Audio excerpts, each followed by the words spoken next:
Hi hello everyone, welcome back to my channel. ఈరోజు నా ఛానల్లో రెసిపీ ఏంటంటే హోమ్ మేడ్ పిజ్జా అండి. ఇది నేను ఈస్ట్ లేకుండా ఓవెన్ లేకుండా చేసుకున్నాను. సరే ఎంత బాగా వచ్చిందో మీరు కూడా ఇంట్లో ట్రై చేయండి, చాలా బాగుంటుంది.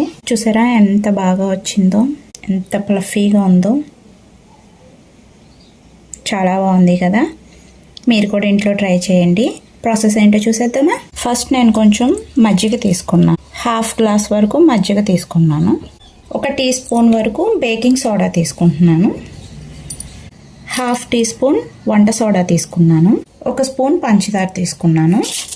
ఇప్పుడు దీన్ని మనం బాగా మిక్స్ చేసేసుకుందాం. దీన్ని ఒక 5 మినిట్స్ వరకు పక్కన పెట్టేసుకుందాం, ఎందుకంటే మనకి ఈస్ట్ లేదు కదా. సో మన బేకింగ్ సోడా యాక్టివేట్ అయ్యే వరకు మనం దీన్ని పక్కన పెట్టేసుకుందాం. చూసారా, ఇప్పుడు ఇది మనకు కొంచెం యాక్టివేట్ అయింది కదా, పైన నురగలాగా ఫామ్ అయింది చూసారా. ఇప్పుడు మనం ఏం చేద్దామంటే ఇందులో మనం మైదా వేసుకుందాం. నేను 1 కప్ వరకు మైదా తీసుకున్నాను. మీకు కావాలంటే మీరు ఈ ప్లేస్లో గోధుమ పిండి కూడా తీసుకోవచ్చు.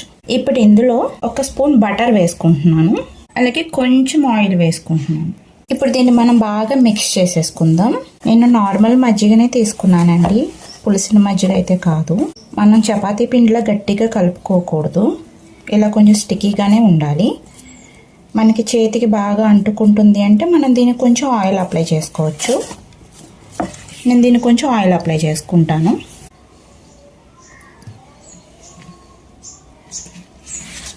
ఇప్పుడు మనం దీన్ని బాగా కలిపేసుకుందాం.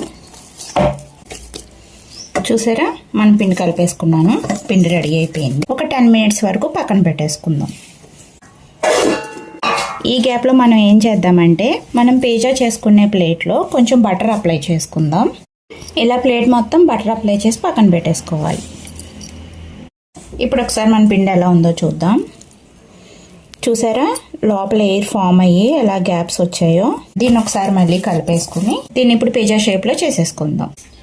ఫస్ట్ నేను కొంచెం పిండి చల్లేసుకుని దీన్ని రౌండ్గా పిజ్జా షేప్లో చేసేసుకుందాం. దీన్ని ఇలా చేతితో ప్రెస్ చేసుకుంటే సరిపోతుంది. మనకి చపాతీ కర్రతో ఏం ఒత్తుకోవాల్సిన అవసరం లేదు, ఎందుకంటే మనకి పిండి లూజ్గానే ఉంది కదా. చూసారు కదా, ఇలా రెడీ చేసేసుకోవాలి. ఈ మాత్రం మందంలో తీసుకున్నానండి నేను, మైదా కదా అందుకని ఈ మందంలో తీసుకున్నాను. అదే గోధుమ పిండి అయితే ఇంతకన్నా పలుచగా తీసుకోవాలి. ఇప్పుడు దీన్ని మనం బటర్ అప్లై చేసుకున్న ప్లేట్లో వేసేసుకుందాం. చూసారా, నేను ఈ ప్లేట్కి సరిపడా సైజులో తీసుకున్నాను. ఇప్పుడు ఏం చేద్దామంటే ఈ చుట్టూ కార్నర్స్ ఉంది కదా, దీన్ని కొంచెం ఇలా లోతుగా చేసుకుందాం, ఎందుకంటే మన చీజ్ అది బయటికి వెళ్ళిపోకుండా ఉంటుంది అనమాట. ఇలా మిడిల్లో కూడా మొత్తం ఈవెన్గా స్ప్రెడ్ చేసుకుందాం. ఇప్పుడు మనం ఒక ఫోర్క్ తీసుకుని దీనికి హోల్స్ చేసుకుందాం. ఇలా చేసుకోవడం వల్ల ఏమవుతుందంటే మన పిజ్జా లోపల వరకు కూడా బేక్ అవుతుంది అనమాట. ఇలా ఈ కార్నర్స్లో కూడా ఇలా మనం హోల్స్ పెట్టేసుకుందాం, ఎందుకంటే మనం దీన్ని కొంచెం మందంగా చేసుకున్నాం కదా, కార్నర్స్లో ఈజీగా బేక్ అవుతుంది అనమాట. ఇప్పుడు దీనికి మనం సాసెస్ అప్లై చేసుకుందాం. ఫస్ట్ నేను పిజ్జా సాస్ తీసుకున్నాను, అలాగే కొంచెం టమాటో సాస్, అలాగే కొంచెం మ్యాగీ మసాలా. ఇది మన ఆప్షనల్ అండి, ఉంటే వేసుకోవచ్చు లేదంటే లేదు. ఇప్పుడు దీన్ని పిజ్జా మొత్తం స్ప్రెడ్ చేసేసుకుందాం. అలాగే ఇందులో కొంచెం రెడ్ చిల్లీ సాస్ కూడా వేసుకుంటున్నాను. దీన్ని మొత్తం ఈవెన్గా స్ప్రెడ్ చేసేసుకున్నాక ఇప్పుడు ఇందులో మనకు కావాల్సిన వెజిటేబుల్స్ పెట్టేసుకుందాం. ఆనియన్ స్ప్రెడ్ చేసుకున్నాను కదా, ఇప్పుడు క్యాప్సికమ్ పెట్టుకుంటున్నాను. నేను నా దగ్గర ఉన్న వెజిటేబుల్స్ తీసుకున్నాను, మీరు మీకు అవైలబుల్గా ఉన్న వెజిటేబుల్స్ పెట్టుకోండి. అలా అని ఏవి పడితే అవి కాదు, పిజ్జాలో ఎక్కువగా యూజ్ చేసే వెజిటేబుల్స్ పెట్టుకోండి. ఇప్పుడు నేను టొమాటోస్ యాడ్ చేసుకుంటున్నాను. ఇప్పుడు నేను పన్నీర్ యాడ్ చేసుకుంటున్నాను. ఇప్పుడు నేను దీంట్లో చీజ్ యాడ్ చేసుకుంటున్నాను.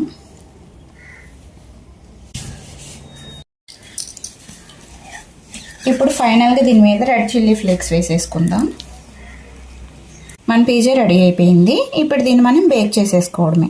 ఇప్పుడు నేను ఒక వెడల్పాటి దాకా తీసుకుని ఇందులో ఇసుక పోసుకున్నాను. ఇసుక ప్లేస్లో మీరు కల్లుప్పైనా తీసుకోవచ్చు.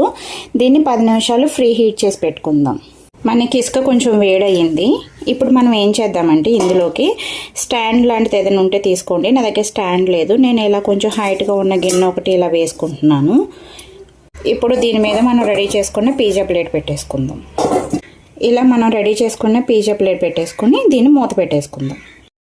ఇప్పుడు నేను దీని మీద కొంచెం బరువుగా ఉన్న ప్లేట్ మూత వేసుకున్నాను. దీన్ని మనం 20 నిమిషాల వరకు సిమ్లో పెట్టి బేక్ చేసుకుందాం. ఇప్పుడు ఒకసారి మన పిజ్జా మూత తీసి చూసుకుందాం. చూసారా మన పిజ్జా ఎంత బాగా బేక్ అయిపోయిందో. నాకు 20 నిమిషాలు కాదండి, అరగంట వరకు పట్టింది ఈ పిజ్జా బేక్ అవ్వడానికి. ఇప్పుడు దీన్ని మనం బయటికి తీసేసుకుందాం. ఇదండి ఇవాళ మన రెసిపీ వచ్చేసి హోమ్ మేడ్ పిజ్జా. నా వీడియో కనుక మీకు నచ్చినట్టయితే లైక్ చేసి, షేర్ చేసి, సబ్స్క్రైబ్ చేసుకోండి. Thanks for watching.